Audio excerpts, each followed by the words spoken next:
kabar do momot layar kaca do nayangake Ratu Ndarawapi lundung sirahe merga dipateni karo Menak Senggara cangkeme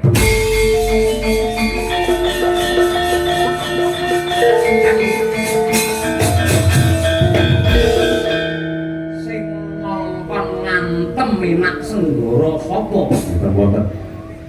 ning kula menika tanggap ing sasmita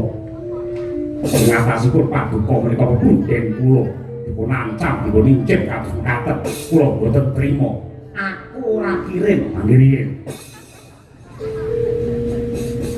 kula ingin boten nrimakaken paduka nganti dhumateng kula minggat wonten Gunung Rewantaka menika mestinipun supados ngreksa dhumateng kawibawan lan kawilujengan ning lak ya bisa dipetung kanthi becik model ratu kados mekaten boten sak boten sak kuning kowe kuning satine ati